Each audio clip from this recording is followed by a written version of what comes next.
O programa a seguir foi aprovado e liberado pela censura espiritual. Para exibição neste horário, censura livre. Entremos então no momento da palavra, na reunião do cordão. E agora, momento da palavra, na reunião do cordão.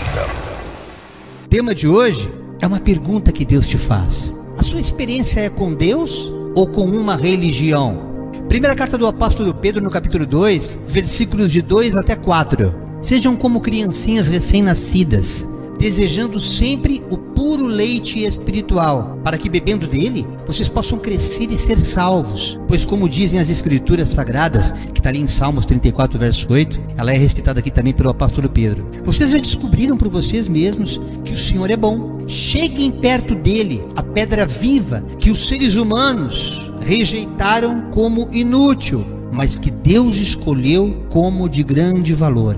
O Salmos 34, 8 nos diz, as escrituras: procure descobrir por você mesmo como o Senhor Deus é bom. Feliz aquele que encontra segurança nele. Quando nós buscamos Deus de todo o coração, amados irmãos, ainda que nós carreguemos crendices, tradições familiares, especialmente aqui no sul, que é o estado mais espírita que existe, eu mesmo professei muitas fés, não quero aqui nominá-las agora, mas quem conhece meu testemunho, que está ali no canal do YouTube, pode ver a cada um daqueles credos e crenças que eu desenvolvi. Muitos acharam que quando eu tive esse encontro com Deus, especialmente os familiares, agora tu mudou de religião, agora tu é evangélico. Irmãos, eu até tive que conhecer a religião evangélica para discernir dentro dela o verdadeiro evangelho. Muitos não compreendem esse mistério, até porque a própria palavra fala que nem todos aqueles que dirão Senhor, Senhor, herdarão o reino dos céus. Porque carregam em si, embora uma palavra que se afinize com a doutrina santa, que é o evangelho, pode falar o nome de Jesus, pode falar o nome de tantas coisas descritas pelos apóstolos, pelos profetas, mas a essência, o exemplo de vida não condiz com aquilo que ele leu, com aquilo que ele prega. Portanto, essas pessoas estão vivendo uma religião e não uma relação genuína com o Criador, que só pode ser praticada através desse amor pelo próximo, ao próximo, que é o desfrutar da boa vida, a boa nova. Quando nós compreendemos isso, tudo fica mais fácil. E o próprio evangelista Mateus, no capítulo 22, versículo 29, nos diz, quando Jesus fala: o erro de vocês está em vocês não conhecerem as escrituras e nem o poder de Deus. O pessoal não quer ler o livro Bíblia. Dá trabalho, pastor. Eu leio e não entendo nada. Eu leio também dá sono. Tudo isso eu passei. É verdade, acontece isso. Mas por que acontece isso? Se você pegar qualquer outra leitura, qualquer outra coisa que vá atrair o seu entretenimento, até em TV, uma Netflix, uma novela, um filme, qualquer coisa que te seduza, que te traga alegria, entretenimento, você não tem esse sono. Você fica focado naquilo até realmente assimilar tudo aquilo que aquela mensagem está passando. Mas a Bíblia é complicada porque trata-se de um livro espiritual, e espiritualmente você vai acabar sendo atingido de maneira sobrenatural através da escritura, para que ela se transforme em verbo na tua vida, em palavra. Por isso que Deus fala que ao não conhecer as escrituras, que é o texto contido dentro do livro Bíblia, você não tem como conhecer a Deus. As experiências com Deus só são detectadas, só são diferenciadas. Como é que eu sei que não foi um outro espírito? Como é que eu sei que não foi aquele ser espiritual do qual eu professo fé, o qual eu amo, seja um senhor ou uma senhora? Como é que esses espíritos não foram esses que me abençoaram? Como é que eu posso saber se é Deus? Através da pedra de esquina, através do qual tu baliza toda a escritura sagrada. Muito antes da escrita de Gutenberg, muito antes de a Bíblia, de o livro ser escrito, a palavra de Deus já existia. Portanto, conhecer esse Deus e ter uma experiência pessoal com ele, e a palavra vai nos ajudar, vai nos auxiliar a fixá-lo dentro de nós como uma verdade absoluta, não apenas como uma informação, não apenas como um conhecimento. Jó, quando você lê o capítulo 42, verso 5, a experiência que ele teve em meio a tantas calamidades sofridas, como talvez você também passe, quando ele afirma que antes eu te conhecia, Senhor, só de ouvir falar em ti, mas agora eu te vejo com os meus próprios olhos. Esses olhos, claro que ele fala de olhos espirituais, porque ninguém pode ver a Deus, mas quando nós temos uma experiência pessoal com ele, assim como eu, naquele dia 12 de outubro de 2005, vai para quase 20 anos, 19 anos na presença dele, esse ver o Senhor é enxergá-lo com olhos espirituais, que está muito além da visão natural. É aquilo que transforma até a nossa maneira de pensar, a nossa maneira de ver. Tudo é relativizado, tudo aquilo que nos gera ansiedade passa a ser absolutamente absolutamente nada na presença do Altíssimo e enxergar esse Deus, as doenças, a situação financeira, situação familiar, situação profissional, tudo é relativizado na presença dele, porque ao olharmos para ele, ele que é o autor e consumador de tudo que existe nessa terra e até fora dela, nesse plano e até no outro, que é o plano espiritual, até o terceiro céu, aonde Deus está entronizado acima de principados e potestades. Portanto, esse ser absoluto, ele pode nos pacificar em quaisquer situações. Nessas situações que nós temos uma experiência com esse Deus maravilhoso. Tiago escreve no capítulo 2, versos 14 a 17. Meus irmãos, que adianta alguém dizer que tem fé se ela não vier acompanhada de ações? Será que essa fé pode salvá-lo? Por exemplo, pode haver irmãos ou irmãs que precisam de roupa e que não têm nada para comer. Se vocês não lhes dão o que eles precisam para viver, não adianta nada dizer que Deus os abençoe, vistam agasalhos e comam bem.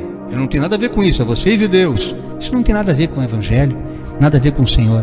Portanto, a fé é assim: se não vier acompanhada de ações, é coisa morta. Fé sem obras é morta. A fé sem obras, não há como você de fato ter uma experiência com Deus. Você pode professar até uma fé, uma crença religiosa, acender sua vela em casa, ou fazer um despacho na esquina, ou quem sabe sentar numa mesa branca vendo o Espírito conversando com eles. Entretanto, você não terá uma experiência com teu Criador sem que essa experiência passe pelo próximo, pois ao amar e abençoar o próximo, você está verdadeiramente se relacionando com Deus. No livro de Atos dos Apóstolos, no capítulo 17, versos 11 e 12, os judeus que moravam em Bereia, que eram estudiosos das Escrituras, procuravam conhecer esse Deus, tinham a mente muito mais aberta que os de Tessalônica e ouviram a mensagem de Paulo com grande interesse. Todos os dias examinavam as Escrituras para ver se Paulo e Silas ensinavam a verdade. Como resultado... Resultado de quê, pastor? De examinar as Escrituras, muitos judeus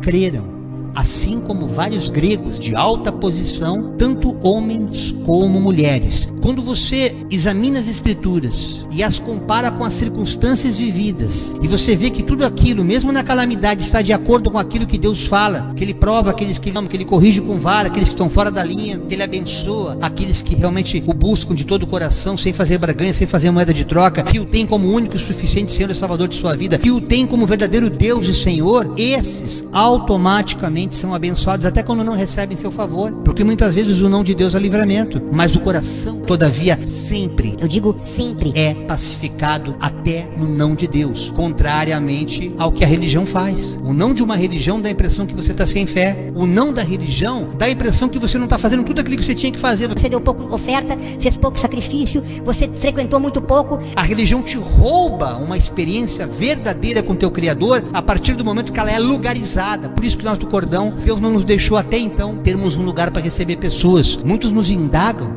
inclusive aos nossos irmãos, às nossas irmãs: por que vocês não têm um espaço maior para receber as pessoas? E eu respondo claramente aos irmãos e àqueles que nos perguntam, porque até agora a minha casa ou a casa dos irmãos, que também pode ser feitas essas reuniões, cabem suficientemente àqueles que verdadeiramente estão interessados em conhecer a palavra. A hora que bater a fome, bater a sede da verdade, e pessoas começarem a chegar, seja pelos milagres, seja pelos testemunhos, ou pela simples fome de ouvir essa verdade, e esse lugar não suportar, não comportar mais tanta gente, é natural que nós procuremos um lugar maior. A mesma coisa como quando uma família aumenta. Um casal casa, mora num kitnet, um quartinho só, daqui a pouco vem o primeiro filho, dorme junto, vai crescendo, começa a dormir na sala, já tem que comprar um apartamentinho melhor para ter o quartinho dele. Aí a família vai expandindo, quando você vê, tá lá com 3, 4 quartos, irmão, até que eles saem para casar, é claro. Mas assim é a família de Deus. Deus quer que nós sejamos essas pedras vivas, e que esse encontro, que esse verdadeiro congregar, seja como alvo não uma liturgia religiosa, ainda que façamos tudo com decência e ordem, conforme o próprio apóstolo Paulo fala que tenha que ser os nossos cultos, a nossa adoração a Ele, na prática de vida,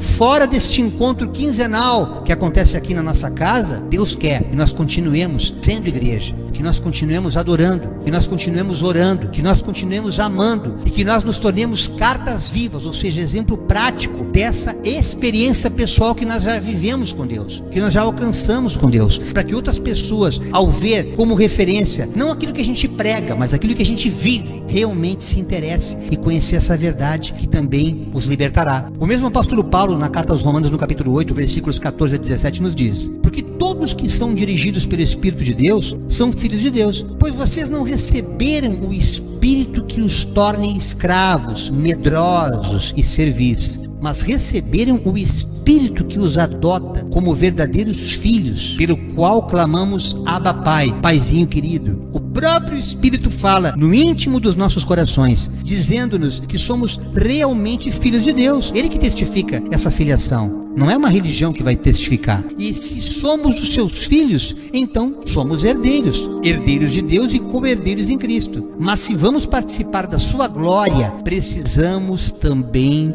participar do seu sofrimento. Já não gostei, pastor. Tava indo tão bem a tua pregação. Aí começou a dizer que tem que passar por sofrimento. Não chega as mazelas que eu tô vivendo. Eu dou meu dízimo, eu faço a minha oferta, eu frequento os cultos lá na minha igreja, sabe, pastor? Eu fico ouvindo a pregação até o final. Eu não tenho muita intimidade com esse Deus, com essa palavra, porque me cansa, me dá sono, como o senhor mesmo diz. Mas eu sou fiel, Senhor. Não, irmão. Tu é apenas um religioso.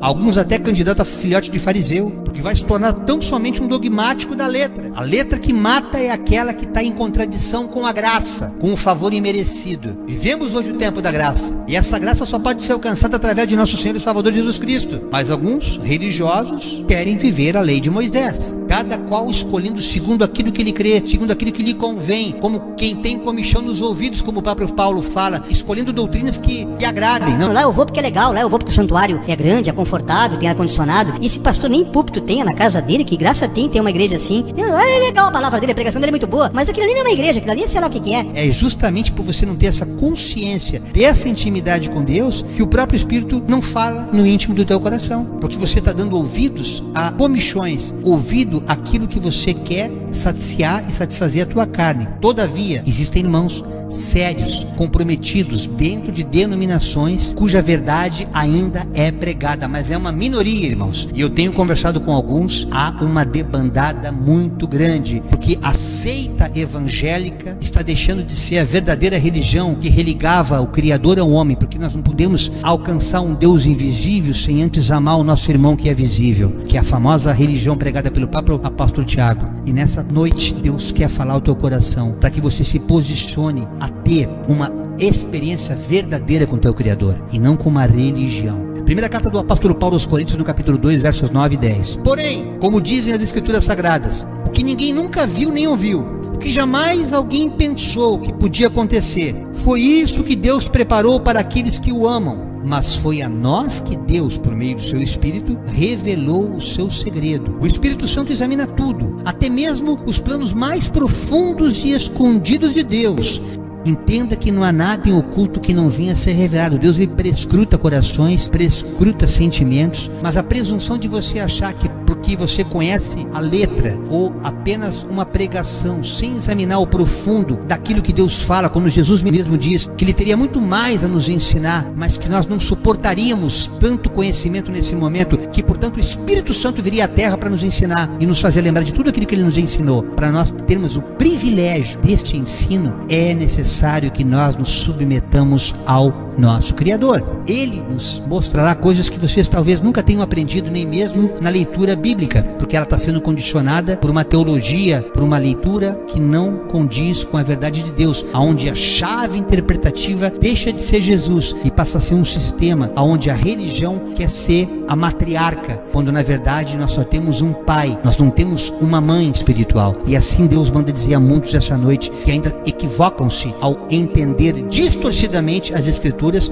por não abrir o coração para essa verdade espiritual de um Deus que está sempre pronto a ensinar muito além do que a tua presunção acha que tu já conhece, o que tu nunca ouviu, o que tu nunca viu, o que tu nem subiu ao teu pensamento ou desceu ao teu coração. Deus tem preparado, se você é sincero na presença dele, se você verdadeiramente o ama, se você não o trata como um espírito de troca, se você não está se relacionando a espíritos sem luz para poder fazer moeda de troca com eles, você, ao crer que Jesus é Senhor e que Ele ressuscitou, você declarando no seu coração, confessando com sua boca, automaticamente as bênçãos do céu, os tesouros escondidos hão de te alcançar. Veja o que o profeta Isaías no capítulo 64, verso 4 nos ensinou, lá no Antigo Testamento. Ninguém nunca viu ou ouviu falar de outro Deus além de ti.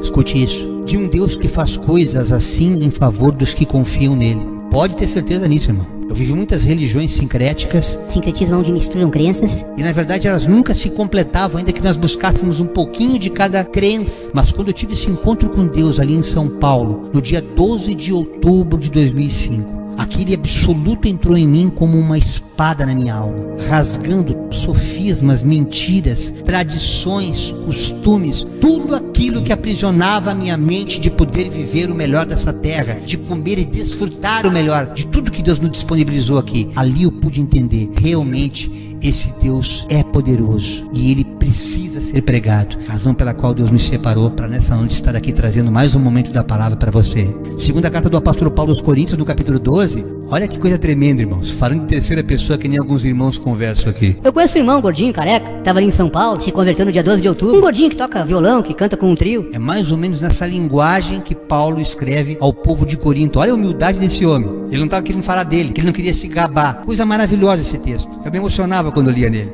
Conheço um cristão que há 14 anos foi levado de repente até o mais alto céu. Não sei se isso de fato aconteceu ou se ele teve uma visão, somente Deus sabe. Paulo dizendo, repito, olha o Paulo, para aqueles que não entendem, né? Ele falava assim meio sentido figurado. Sei que esse homem foi levado de repente ao paraíso. Não sei se isso de fato aconteceu ou se foi uma visão, somente Deus sabe. E ali ele ouviu coisas que palavras humanas não conseguem contar. Eu me gabarei deste homem espiritual, esse que teve encontro com Deus, esse que muitas vezes aqui a gente tem que ser para poder edificar a vida de pessoas, que não tem a presunção de exortar, de admoestar alguém querendo saber mais do que ninguém, mas tão somente por amar, querer que todos vocês cresçam na graça e no conhecimento da palavra, como Deus tem me dado essa oportunidade para minha esposa e para os nossos pastores. Deus quer nos usar como instrumento. Desse eu me gabo, mas não me gabarei de mim mesmo. Aí ele caiu em si, ele estava falando dele o tempo inteiro. A não ser das coisas que mostram as minhas fraquezas. Se gabar das fraquezas, alega o coração de Deus.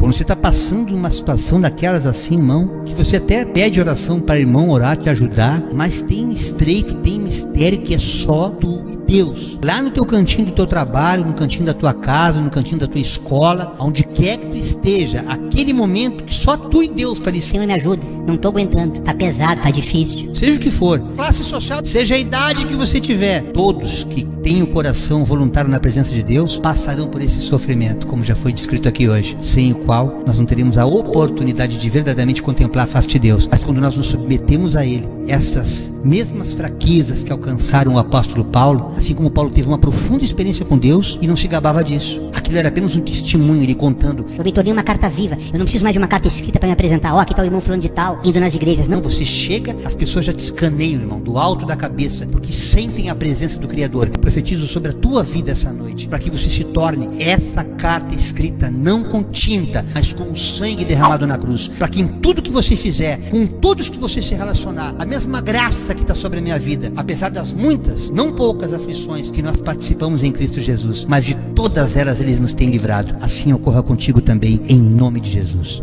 O apóstolo João também foi outro. No livro de Apocalipse, no capítulo 1, verso 17, nos diz: quando eu o vi, quando ele viu Deus, uma visão que ele teve tremenda, caí aos seus pés, como morto. Porém, ele pôs a mão direita sobre mim e disse: não tenha medo, eu sou o primeiro e o último, ou como eu sempre digo aqui, eu sou o alfa e o ômega, o princípio e o fim. João teve uma experiência muito profunda com Deus, e essa experiência com Deus, mesmo ali em Patmos, abandonado à sorte, Deus permitiu que ele morresse de velhice, abençoando cada um dos seus dias, cheio da presença, que além das suas cartas ele ainda pôde escrever esse livro de Apocalipse, que é tão atual nos dias de hoje, especialmente nos dias de hoje, onde cada uma das profecias tem se cumprido, e assim será na vida de cada um daquele que crê, em nome de São Jesus. O apóstolo Pedro, na sua segunda carta, no capítulo 1, versículos 16 a 18, nos diz: nós não estávamos contando coisas inventadas quando anunciamos a vocês a vinda poderosa de nosso Senhor Jesus Cristo, pois com os nossos próprios olhos nós vimos a sua grandeza. Nós estávamos lá quando Deus, o Pai, lhe deu honra e glória na transfiguração.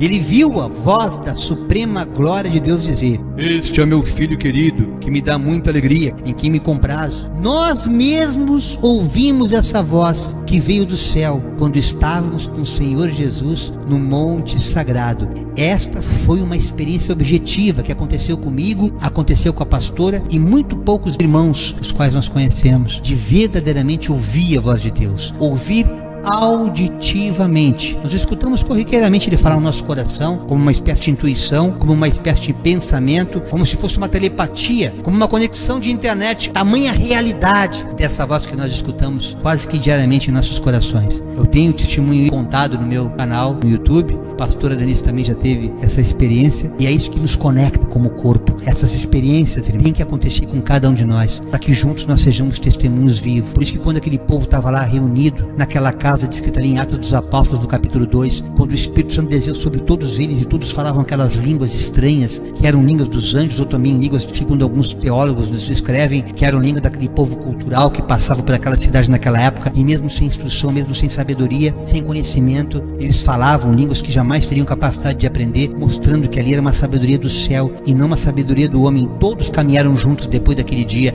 Ali nasceu a igreja de Jesus, porque enquanto todos os membros não tiverem a mesma experiência como corpo, não consegue permanecer na presença, não consegue se sentir corpo vivo, não consegue se sentir igreja. Por isso que só frequentam lugares, por isso que tem apenas uma religião para chamar de sua, mas não uma intimidade com Deus para chamar de seu Senhor. Em Atos dos Apóstolos, quando Saulo, o apóstolo, aqui Lucas contando o que aconteceu com ele, que ele caiu no chão e ouviu a voz que vinha do céu dizer: Saulo, Saulo, por que tu me persegue? Quem és tu, Senhor? O Saulo perguntou, e a voz respondeu: sou Jesus, a quem você persegue. Agora levante-se e entre na cidade, onde lhe dirão o que fazer. Este tipo de encontro descrito em Atos dos Apóstolos capítulo 9 é o encontro que o próprio Cristo disponibiliza até o dia de hoje, enquanto o Espírito Santo estiver na terra, para que assim como eu, nós aqui do Cordão, você também tenha a oportunidade de ter esse encontro. Obviamente que como Pedro, a possibilidade não existe mais, pois Cristo já assuntou aos céus. Ele não está mais aqui encarnado, ele está num corpo glorificado, semelhante ao que nós teremos no dia da nossa ressurreição, quando ele vier buscar a sua igreja no arrebatamento, no dia do juízo. Muitas coisas acontecerão, e aqui eu não falo de maneira cronológica, eu apenas enumero os eventos espirituais que estão prestes a acontecer, para que nós desfrutemos dessa verdade espiritual. E Saulo transformou-se no grande apóstolo Paulo ao abrir o coração para essa experiência espiritual, da mesma forma que eu abri o meu, e cada um dos irmãos e irmãs que congregam conosco, que viveram, vivenciaram e vivenciam milagres diariamente através dessa verdade. Atos capítulo 1, verso 8, a palavra nos diz: vocês receberão poder quando o Espírito Santo descer sobre vocês, e vocês serão minhas testemunhas em toda parte, em Jerusalém, em toda a Judeia, em Samaria e nos lugares mais distantes da terra. Por isso que Deus fala para que nós andemos, vão, é imperativo, e preguem o evangelho. Falem daquilo que eu fiz na vida de vocês, fale para sua família, fale para o seu vizinho, onde quer que você ande, você seja esse testemunho vivo daquilo que você viu através dos seus olhos espirituais, uma experiência pessoal com o teu Criador, e não com uma religião, não com uma doutrina humana. O apóstolo João, no capítulo 3, verso 11, escreve um diálogo maravilhoso entre Jesus e Nicodemos, que foi se encontrar com ele à noite para não ser esculachado, ou quem sabe até proibido pelos seus correligionários que congregavam com ele naquela congregação judaica. Ele que era mestre ao ensinar o judaísmo naquele povo, conhecia as escrituras, que até então era o Pentateuco, o livro dos profetas, os salmos. Não existia obviamente o Novo Testamento, que passa a existir a partir de Cristo. Ele foi procurar Jesus porque ele sabia que alguma coisa tinha naquele homem. Um ser humano normal não podia fazer aqueles milagres que ele fazia. Por que então Jesus estava fazendo tudo aquilo? E quando Jesus fala no capítulo 3, verso 11 especificamente, não quero ler tudo aqui: pois eu afirmo ao Senhor, Nicodemos, que isto é verdade. Nós falamos daquilo que sabemos e contamos o que temos visto. Mas vocês fariseus, vocês não querem aceitar a nossa mensagem. Se vocês não creem quando eu falo das coisas deste mundo aqui da terra, como vocês vão crer se eu falar das coisas do céu? E era interessante que Nicodemos, ele era mestre da lei, comparativamente como Jesus sendo mestre dos céus. Claro que não há comparação, porque Jesus é Senhor dos senhores, Rei dos reis. Mas era um encontro da teologia com o evangelho. Era um encontro da criatura com o Criador, encarnado em forma de filho. Era o encontro do absoluto e do relativo. E assim nessa noite, Deus quer abrir os nossos olhos. Ainda que algum de vocês professem fé em alguma religião, a única maneira de o ser humano se religar a Deus é quando Ele, por nos escolher primeiro, nos amar primeiro, conforme está escrito em João 15,16, nos procura por saber que o nosso coração é terra fértil. Então é possível nos conectarmos nele. A através do seu Espírito. Mas enquanto isso não acontece, irmãos, nós temos apenas um lugar para frequentar, para chamar de nosso, como um clube, como qualquer outro lugar. Mas esse encontro nem sempre se caracteriza como um verdadeiro congregar. Esse encontro, todavia, entre Nicodemos e Jesus foi um verdadeiro culto de um fariseu que não compreendia as coisas espirituais, porque estava muito preso à religião. E há um momento, irmãos, que é tremendo aqui quando nós começamos a ler essa escritura, que Jesus está explicando as coisas da terra, mas chega um momento que, apesar de ele estar falando com o mestre, chega uma hora que ele chama a atenção, quando Jesus falava: mas tu, sendo mestre, não entende essas coisas? Olha, é até aqui que eu posso ir contigo. Tu não vai entender se eu falar mais. Tu vai ter que nascer de novo. Tu vai ter que caminhar com a gente.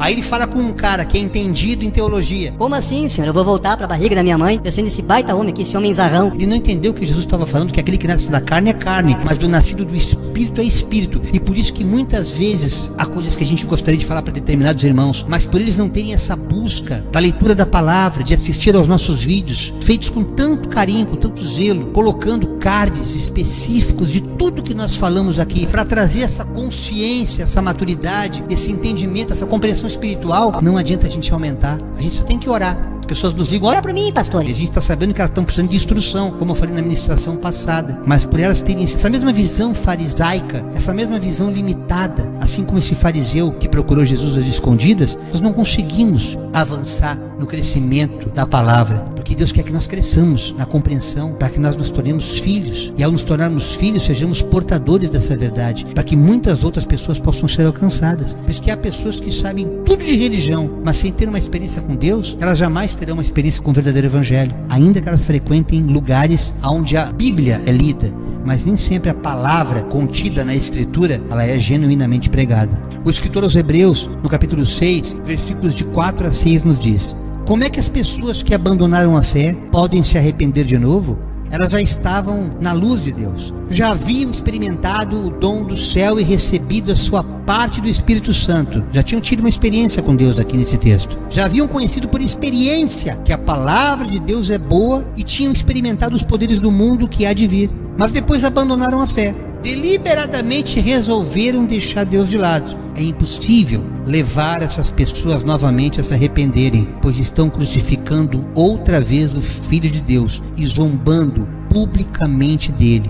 Esses tiveram experiências com religiões, mas não estiveram com Deus. Costumo dizer, irmãos, é uma prerrogativa minha, eu falo aqui, digo eu, não Deus, assim como Paulo fala, que todo aquele que é nascido de novo, quando ele verdadeiramente é nascido de novo, ele raramente vai passar por esse processo. Por mais que as afrontas os alcance, ele vai permanecer até o final, combatendo o bom combate e guardando a fé. Mas a maioria das pessoas com as quais nós nos deparamos, que frequentam até lugares religiosos, não só na crença cristã, mas em outras crenças, crendices, percebemos claramente que essas pessoas sabem tudo do dogma do qual elas professam, mas não têm uma experiência genuína com o Criador que as criou. Essas, sim, podem encarar a palavra como mais uma religião, e não como um dogma divino, e sim como outro dogma humano. Muitas vezes elas não permanecem diante da pressão do dia a dia, elas resolvem espanar. Que nem parafuso quando você aperta. Não suportam, mas aquelas que são provadas no fogo, aquelas que são amassadas e preparadas, moldadas segundo o Espírito de Deus, raramente elas vão se distanciar dessa verdade espiritual, e eu glorifico a Deus por isso. Portanto, quando você estiver oprimido, meu irmão, minha irmã, ainda que você não nos procure algum grupo espiritual que possa te acolher e te ensinar essa verdade, orar pela tua vida, interceder em teu favor, para que a boa, agradável e perfeita vontade de Deus também se cumpra sobre a tua vida.